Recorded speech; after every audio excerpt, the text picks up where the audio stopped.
So hey guys, how's it going? This is going to be a new series of videos where I'm going to be going over a book by Abdu'l-Baha which is called Some Answered Questions.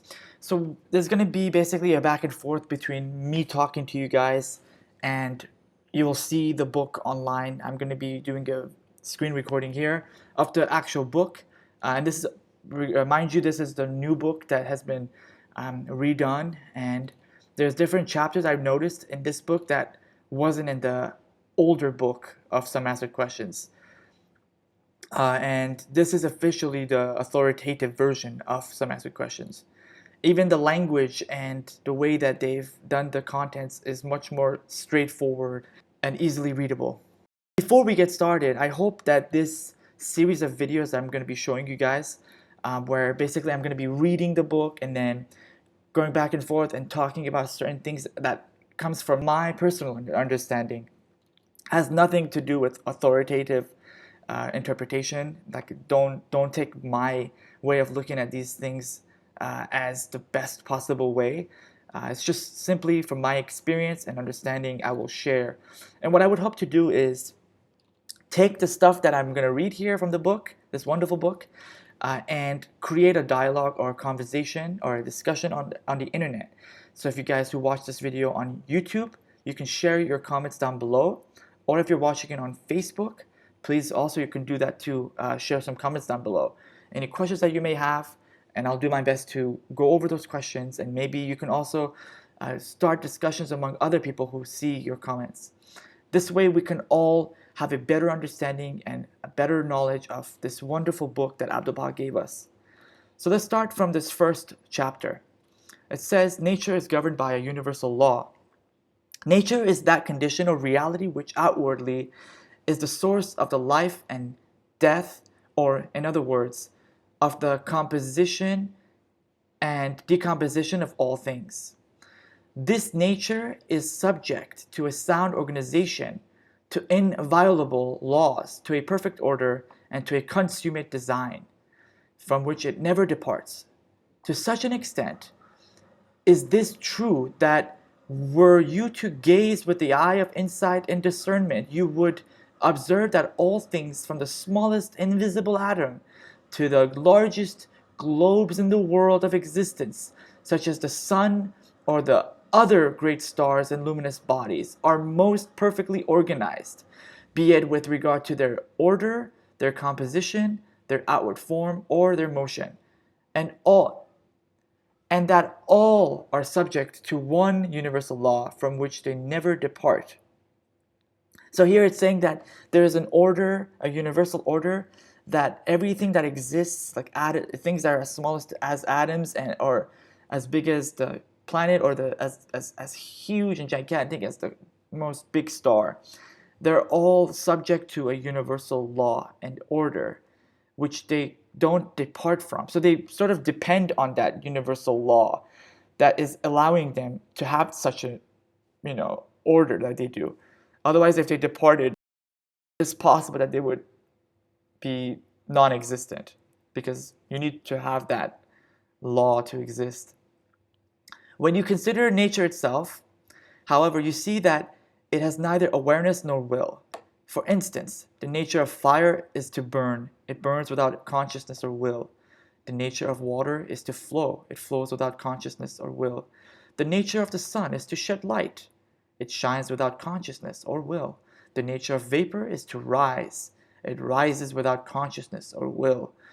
It is therefore evident that the natural movements of all the created things are compelled, and that nothing moves of its own will save animals, and in particular man and woman. Okay, this is generic for man and woman, even though he uses man and he. Man is able to resist and oppose nature inasmuch as he discovers the natures of things, and by virtue of this discovery has mastery over nature itself. Indeed, all the crafts that man has devised proceed from this discovery. For example, he has invented the telegraph, which connects the East and the West. It is therefore evident that man rules over nature. Interesting. So that same law that governs the existence and organization of things also, I think, governs human beings. It governs us. But he's saying here that we could do beyond what nature asks of us. I think he's saying that we could rule over nature because we don't simply, as human beings, as a human race, we don't simply exist to give birth to a child or to just fight for food to live, right? This is not the only thing that we don't do this stuff. Animals do this stuff. Man and women or human nature, human beings, we're able to do beyond that. We're able to discover like scientific truths that are, if you think about it, hidden within nature. The things that we've been able to learn about, like the things that are on the periodic table, like all the elements. Those are things that they were hidden before they were discovered by human beings. So as human beings, we're able to discover the things that are supposed to be hidden by nature.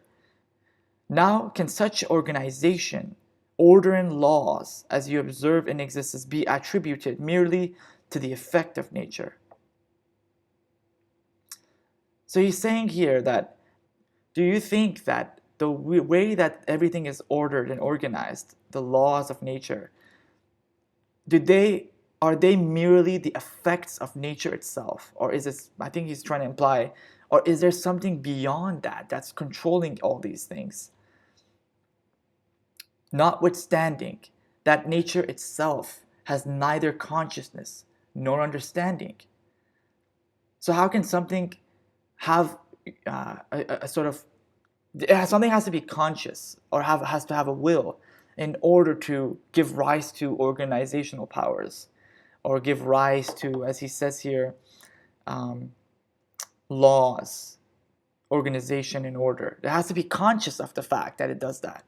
But how can that be said that it's because of nature that there is such things as organization, laws, and consciousness?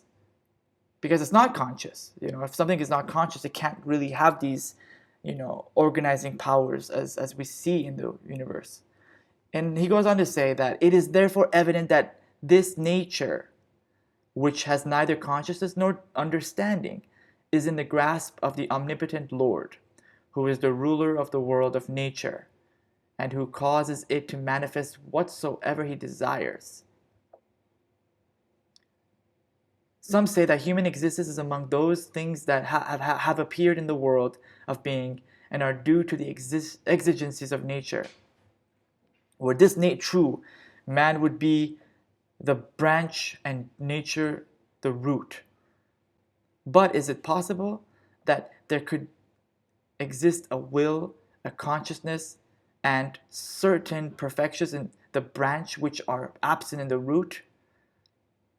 Hence it is clear that nature in its very essence is in the grasp of God's might, and that it is that eternal and almighty one who subjects nature to ideal laws and organizing principles, and who rules over it. So here he's basically concluding that, it would be kind of foolish to think that the way universe works, the way atoms are working, the way that they give rise to existence, to give rise to different types of elements,